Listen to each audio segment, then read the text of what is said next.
lukewarm Christians. These are people who believe in God, but only when it suits them, only when they want to. Only Christians when they feel like it. Revelation 3:16 says, "Because you are lukewarm Christians, neither hot nor cold, I spit you out of my mouth." You see, the Bible is very clear on how we should live for God. If you're a Christian every day of the week.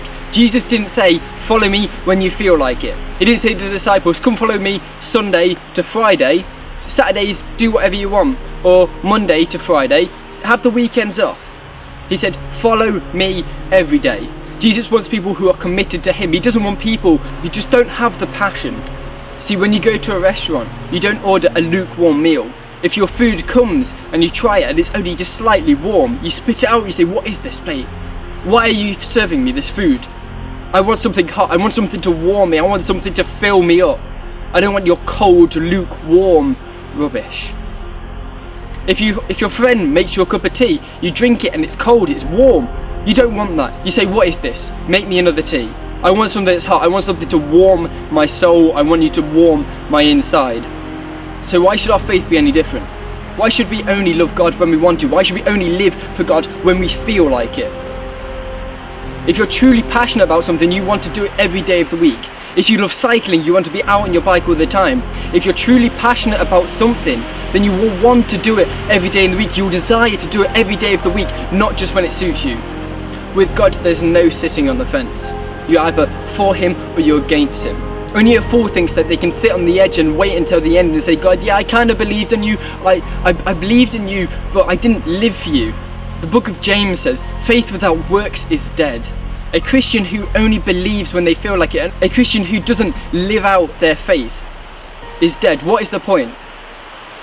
If you're only half-hearted about something, what's the point in doing it? Why put any effort in at all? If you're only going to do half the job, what's the point? If you're cleaning a floor, why would you only clean half the room and leave the other half dirty? It's unnecessary. You wouldn't do that. So in your faith with God, why would you only live half for him? Why would you only feel like a Christian and be a Christian around certain people, around your parents, but not in front of your friends? Jesus calls people to be wholehearted. He wants them to live fully for him. He wants them to be fully committed. When you become a Christian, you enter into a relationship with God. So if you enter into a relationship with someone, why would you only want to see them half the time? Why would you only put half of an effort into the relationship? You wouldn't give someone half of your heart and put the other half somewhere else. No, if you really love someone, you give them your whole heart. You say, "I am yours. I want you to take everything, all that I am, all that I have. I want it to be with you." Why would it be any different with God?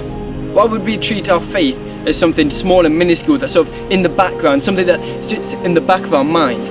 Jesus was out preaching one day and a man came up to him and said, "Master, I've lived a good life. I have followed all of the rules. What is it I need to do to get into heaven?" Jesus says, "Sell all of your possessions."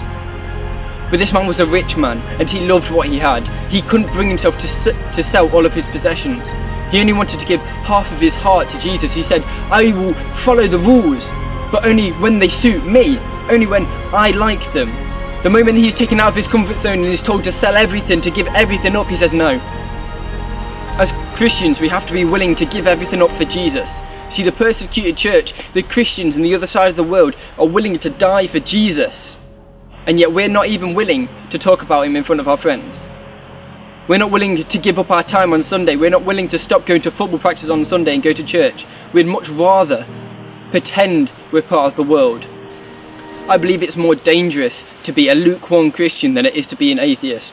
Because a lukewarm Christian says, "I want part of you, God, and I want to give part of me to you, but I don't want to give everything. I want to keep stuff to myself." Whereas at least an atheist knows where they stand. They know that they don't want to be with God. Whereas a lukewarm Christian says, "I want half and half. I want one foot in the world and I want one foot in God.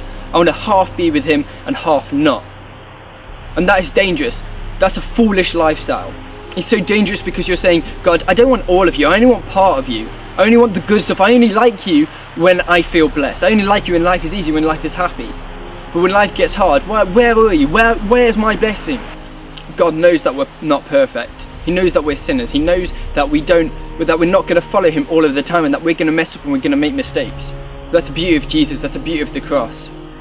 It's the fact that Jesus says, "I know that you're a sinner. I know you make mistakes, but I still want you. I still love you.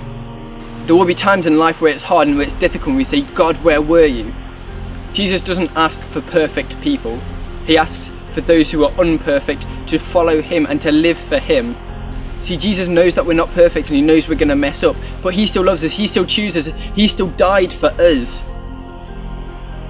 So the fact that he died for us should surely say that if he's willing to give his life for us and we're not willing to give our time for him, what does that look like? If someone goes out of their way to sacrifice everything for you and then you don't do anything in return, what sort of a person does that make you? Now, I'm not saying this to call you out to say you're a bad Christian and that you're going to hell, because that's not what I'm trying to do at all. What I'm trying to say is, if you're going to give your life to God, if you're going to be a Christian, then why only give half your heart? Why only give half of your time? See, I do this to challenge you, but to also challenge myself. I want to be a full-time Christian. I want to be a kinetic Christian, a Christian that moves, instead of a static Christian that stays where I am in my own comfort zone and in my bubble. I want to go out there and I want to tell people about Jesus. I want to tell them about his love because of what he has done for me. Some of my favourite song lyrics come from a guy called NF in the song Oh Lord. You see, it's easy to blame God, but it's harder to fix things. We look in the sky like, why aren't you listening? Watching the news in the living rooms and the big screens and talking about if God's really real, then where is he? You see, the same God that we're saying might not even exist becomes real to us but only when we're dying in bed. When we're healthy, it's like we don't really care for him then. Leave me alone, God, I'll call you when I need you again. Which is funny. All of you sleep in the pews, don't blame God for our problems like he's sleeping on you. We turn our backs on him, what do you expect him to do? It's hard to answer prayers when no one's praying to you. And the line that I want to draw out from there is, all of you asleep in the pews, don't blame God for our problems like he's sleeping on you. We turn our backs on him, what do you expect him to do? It's hard to answer prayers when no one's praying to you. See, as Christians, we only want God when we're going through a low point. When we're happy, we don't want God. We feel like we don't need him. We push him to the side and say, leave me alone, God, I'll call you when I need you again. We fall asleep during Sunday services because we don't think they apply to us, because we might find them boring. We don't really want to hear about God. We just want to be saved. We don't want to go through the boring stuff. We don't want to follow the rules. We just want eternal life. We just want to live for God when we feel like it. We want the benefits, but we don't want to put the effort or the work in to receive them. We try to find the easy way to do things, the lazy way. But that's not what God calls for. He calls for people who are going to put all of their time and effort in to follow him. He wants people who will follow him wholeheartedly, who will give their whole lives for him. So what about you? Where do you stand? Are you on the fence? Are you like, yeah, God, I kind of live for you, I kind of want to live for you, but this seems more fun. Going out and drinking, yeah, that's more fun.